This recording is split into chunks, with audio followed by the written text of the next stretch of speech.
Okay, so sa video naman na to ay papakita ko sa iyo kung paano mag-edit ng barcode sa product section using naman itong barcode scanner na nakikita mo ngayon sa screen.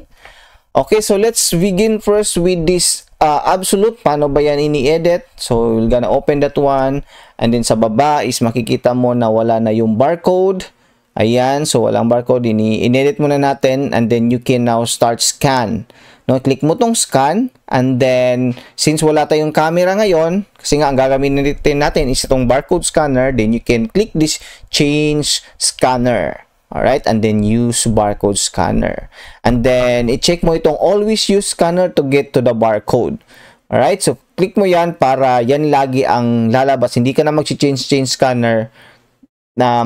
Para kapag nag-open ka yan, gagamitin mo lagi itong barcode scanner mo. So itong barcode scanner ko pala guys is sa Lazada ko lang to nabili, and mura lang to, 500 pesos lang. So if may budget ka, you can buy this one. Lazada, search mo lang barcode scanner sa Lazada, marami doon, 500 pesos lang.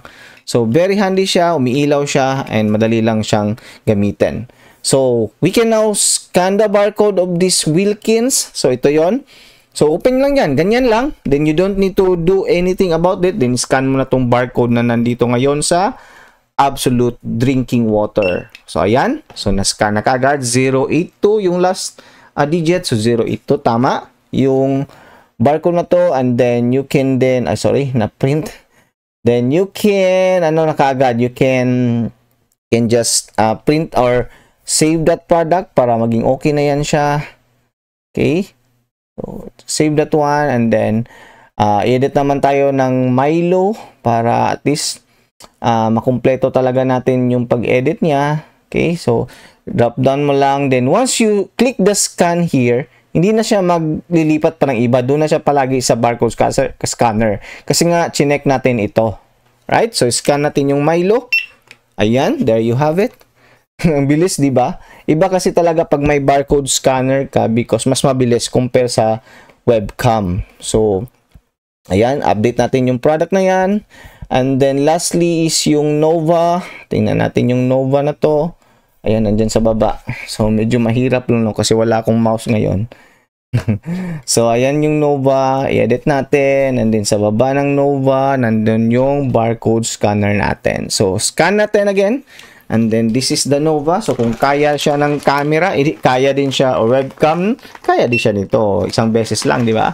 Isang tira lang. Nandiyan na kaagad. So, ganun lamang po yung pag-update using barcode scanner. Mas madali kapag meron kang ganito, barcode scanner, because mas madali siya. Tingnan mo. Mas madali siyang nadidetect.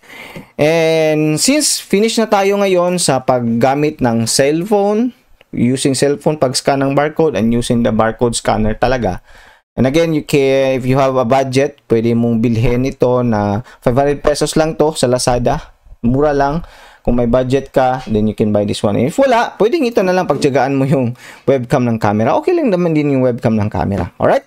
So that's it. On the next section or in the next guide, I'm going to show you how you can order naman the products using nitong cellphone, barcode scanner using webcam ng cellphone, and barcode scanning using nitong scanner na to. Alright?